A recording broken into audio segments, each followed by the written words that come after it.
If you like the Knights Armament SR-25 and you also like 6.5 Creedmoor, then you're going to want to stick around and see what we have in store next.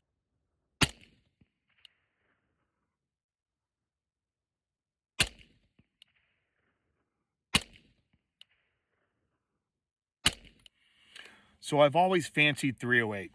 Typically, I run a federal gold medal match, 175. I like that heavier grain ammunition. And I also like shooting it out of semi-autos once in a while. Now, when we look at the 6.5 Creedmoor, one of the things that in the early days that I didn't really care for was you had to roll your own. You couldn't go into a shop at the time and just pick up a box of 175 grain 308. And I always call these types of calibers exotic, especially if you've got to roll your own and that's the only way you're going to do it. But when it becomes more mainstream, then I really start to pay particular attention to it. When I look at the positive attributes with the 6.5 Creedmoor, the accuracy, the wind calls, because I don't call wind that great, so therefore the faster I can get the bullet there, the less it really has to deal with and contend with the wind.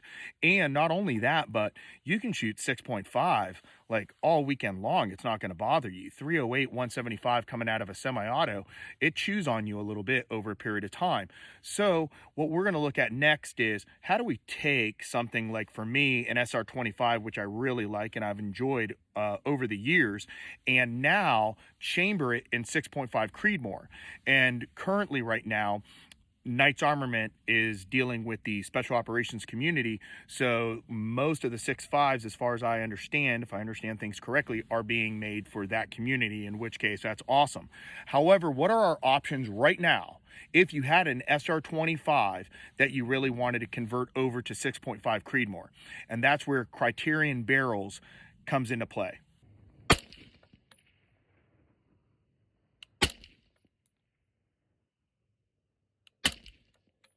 So I have a few SR-25s. This just happens to be an older version SR-25. And I sent this gun over to Criterion Barrels to have them rebarrel it to 6.5 Creedmoor. We went with a 18.5-inch barrel. Now the standard SR-25 is a 16-inch barrel, so I was used to wielding that around. And I know that the 6.5, a lot of guys will run even up to a 22-inch barrel, and maybe a 20-inch barrel would have been better for this particular platform. But I've watched some students come through running 18-inch gas guns in 6.5, and I've been very impressed. So between the combination of the SR-25 and then, of course, this 18.5-inch Criterion barrel, and the fact that I want to be mobile with it, I really just don't like long barrel guns, especially when I'm going to add a suppressor to it. It just, the packability for me is very, very important. So this is the barrel length that I decided. You could choose to go with a 20-inch or a 22-inch. I'm sure that to them it doesn't really matter. To me it did, but again, this is kind of that overall.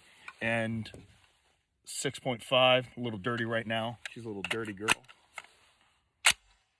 And then we'll go out and run some rounds through it.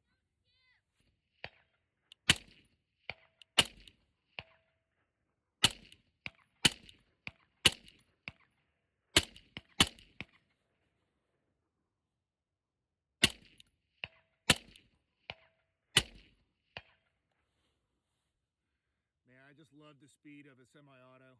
It's just so much fun. It's great that this barrel could be changed out to run something like 6.5. So thanks to the guys over at Criterion Barrels for doing all this work for me. I greatly appreciate it. I like having backup iron sights on semi-autos. In the event that a target comes in close, I can immediately go to these, especially if I'm on 18 to 20 power on a bigger scope. It's just a good backup to have. The dope from my 175 is definitely different than 6.5 Creedmoor, so I'm just making some quick corrections.